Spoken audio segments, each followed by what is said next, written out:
Hey there, my crew on the YouTube. So, this is actually going to be interesting because I've never done one of these videos before, but it is something that I have always wanted to do with big blockbuster movies, which I'm probably going to start a different channel of. But seeing as I'm new to this, what I'm going to be doing today is ranking all of my friend LeKnight Studios movies from my least favourite to favourite. Now, before I begin this, I do want to make everyone aware. I know that the series that LeKnight made, Slappy Returns, is actually linked to all these movies, but I will not be including it because it's not a film, it's a TV show. However, if I was to include it as a sixth part of this, on the chart, I would probably put Slappy Returns as number 4. I will not say why, but when I'm done with this ranking, you'll probably understand a little bit.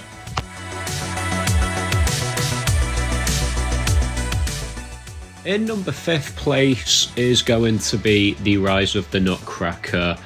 Now, this may be in 5th place, but technically speaking, I don't really see anything wrong with this movie. I mean, you know, if we're talking about the goods, I love the villain, okay? The Nutcracker is easily one of my favourite villains. Like, a lot of people don't understand. The Nutcracker is the only one of LeKnight's villains that has ever actually won. Like, every single villain of LeKnight's movies, sure, some of them survive at the end, but they've also lost at the same time. Like, they've lost the battle completely. Their plan failed and they lost. But the Nutcracker won. His plan worked and he was still alive. Like, and he's wacky, he's comedic, and he's also threatening. That is near impossible to do for any villain. So the fact that LeKnight was able to do that with the Nutcracker was amazing. And let's not forget the legendary twist where we find out that Slappy is the father of the Nutcracker. The story, it may be a little bit cheesy, but the story still works in a way, only if you want to feel Christmassy. Obviously, if you don't watch this movie at Christmas time and you watch it around, I don't know, maybe January or May, obviously this film is going to come off as a complete and utter train wreck. But other than that, I don't see anything wrong with this movie. The only problem is, it's so boring. Like, this is easily LeKnight's most boring movie. But that's not always a bad thing. But in this case, considering the short runtime, that is what put it at number 5 for me, because the only times where I was entertained was when the Nutcracker was actually on screen doing evil things. And sadly, we barely got any backstory to the Nutcracker in this film. So, unfortunately, Rise of the Nutcracker is in last place.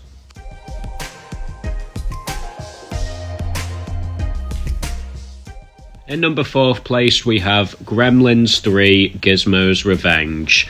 Now, I don't know if there has ever been a movie that LeKnight has made that has disappointed me more. Like, when I first heard about this, because I knew about this film before anybody else did, LeKnight showed me, like, his plans for it, the trailer.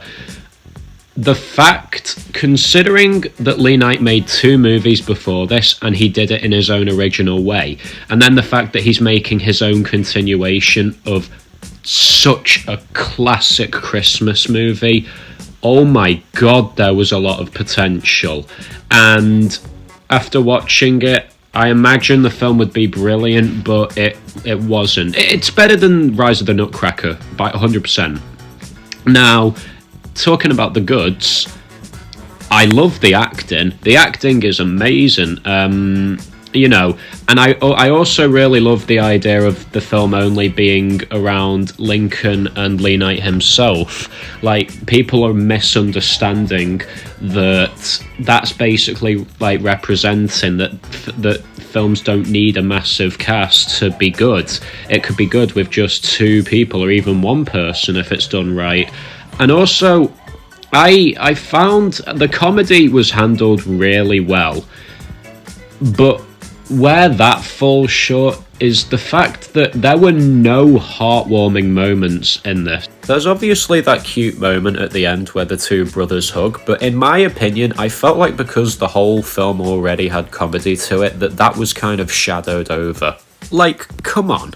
Gremlins do not know how to use Google Maps. Ugh. But the cinematography in this film is amazing, and the comedy was good. I did laugh at a couple parts, and obviously LeKnight gave a great performance as always. But let's talk about the bads of this film. Now, and the Gremlins were honestly... I mean, I knew from the beginning that LeKnight wouldn't be able to make the Gremlins as intimidating as in the actual movie. But oh my god, the Gremlins are the worst villains that LeKnight has made. Like, they made the exact same noise constantly, which I'm not blaming LeKnight for, because you can't really... It is difficult to make different sounds of the same noise, if that makes any sense.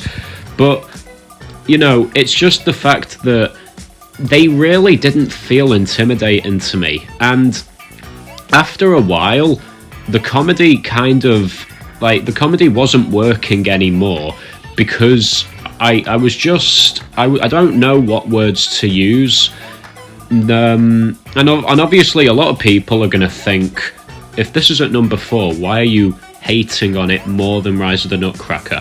I'm not. I know that this film is better than Rise of the Nutcracker. The only reason I'm more harsh on it is because the Nutcracker I went in blind, not expecting anything. This film, I expected way too much, and that's probably my own fault, but that was just me being a massive Gremlins fan. So, unfortunately, this comes at number 4. In third place, we have The Mask Outside. Now, this is an interesting one because this was actually my favourite for a long time. I think when The Nightmare was first released, this movie was still my favourite in the franchise because it gives a lot of nostalgia, and considering how creative LeKnight gets when it comes to him making up his own story, I feel like this was the most creative he's ever been, which is saying a lot because this was his first ever movie. And, you know, the fact that he had his whole family in it, it was really sweet, and honestly, all of them gave a great performance. I thought it was really, really good.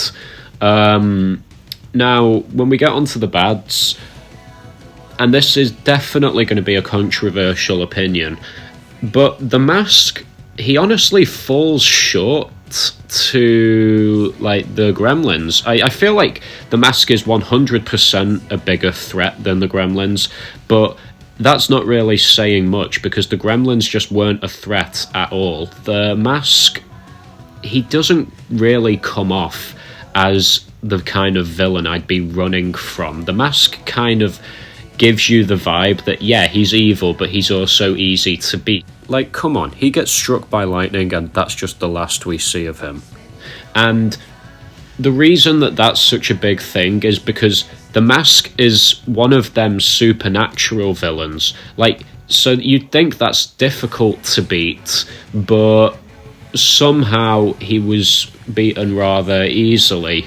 And also, I love the hoodie and I love the mask. Like, the two of them going together, that works amazingly. Like, that is one badass look. But the shorts, oh god. It's almost like when somebody rocks up to a fancy party wearing a full-on tuxedo with shorts. Like, that is a massive turn-off for me. And, you know, the cinematography is easily at its weakest in this movie, but I don't really want to use that as a reason for it being bad, because this was LeKnight's first movie, so what more can people expect from it?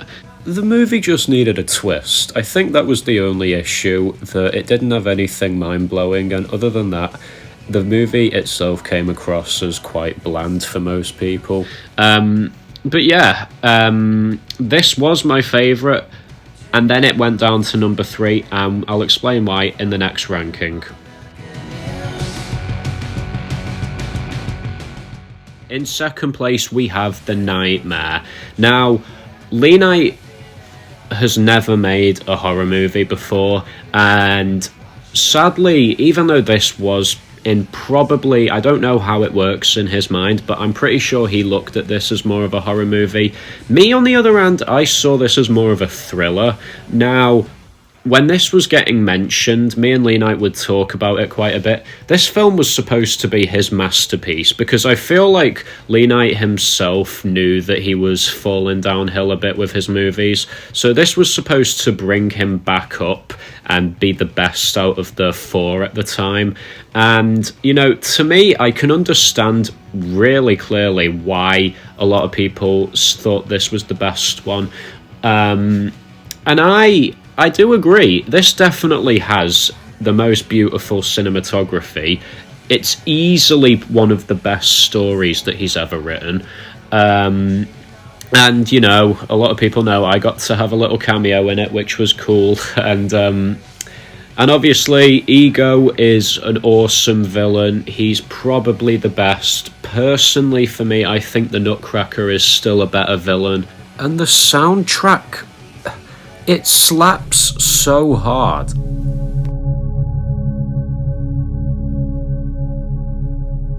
Like, it's such a crime how well and amazing that soundtrack is throughout this movie.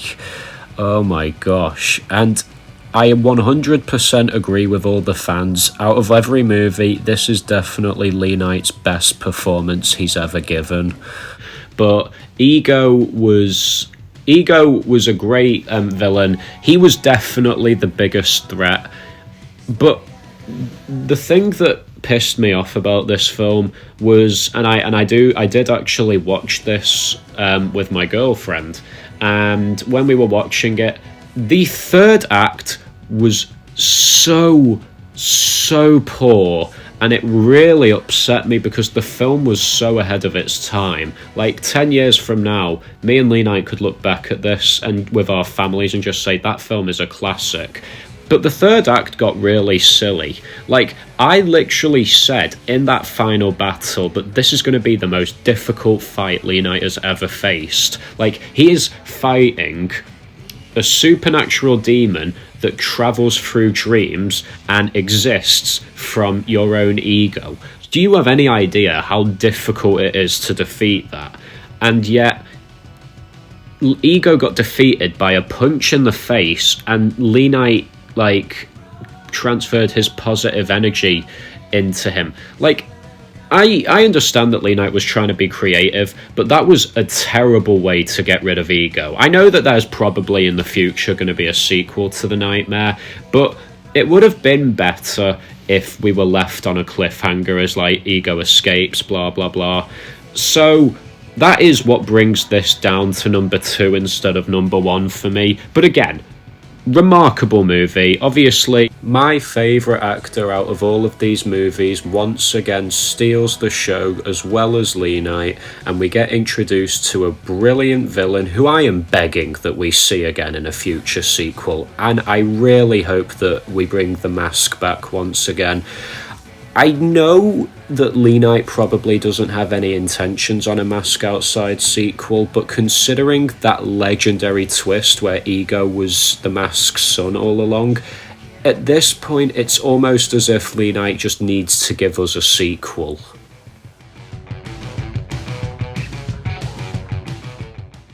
But in first place, we have The Rise of the New Nutcracker. Now, an interesting fact about this is, again, I knew about this movie before anybody else did, and originally, LeKnight was planning on releasing a sequel to The Mask Outside. Instead of this, I don't know if this was always planned, but the Mask Outside sequel was definitely planned beforehand, and when I found out LeKnight was scrapping it, my heart was absolutely broken, and I didn't really have any interest for this movie, but I watched it and I was so shocked at how much I enjoyed it. Like, the Nutcracker becoming a good guy is such an interesting plot, seeming as how good of a villain he is, and considering he won in the first movie, you would almost think that he's pretending to be good just to trick LeKnight, but in hindsight, he was actually becoming good. And, you know, it was so much fun helping LeKnight do voices, being a part of this movie. The cinematography, the editing, the story, it was all amazing. Not to mention, I loved that the whole thing took place in different locations to keep us from being bored. That is honestly a much bigger thing that people need to talk about. Like, this, I wouldn't say this is LeKnight's best performance. I think the Nightmare performance that he gave was better, but this is easily a top 2 performance. Like, the entire movie was breathtaking, and it was so much different to the first one, considering the first one was more action-packed. This one was a lot more Christmassy and feel good. This is more of a masterpiece than The Nightmare, and that is why I prefer this. I prefer the story in The Nightmare, but this movie in general is better for me, and this is the kind of film that I would happily watch again every Christmas if I needed to. And honestly, I praise LeKnight for it. I think that this is his best project yet. Now, obviously, I want the other movies to get sequels, except for Gremlins 3. I feel like Gremlins 3 is good as a solo movie, but The Mask Outside and The Nightmare, I hope they get sequels as well. But if they do, I really don't believe that the sequels can beat this one. Like, this movie is remarkable, and it's at number 1. Please go and check it out if you haven't. Overall, guys, in the chart, I will put it in this exact order. If I was including slapping returns, this order. I know I just messed up my words. I'm tired. Goodbye.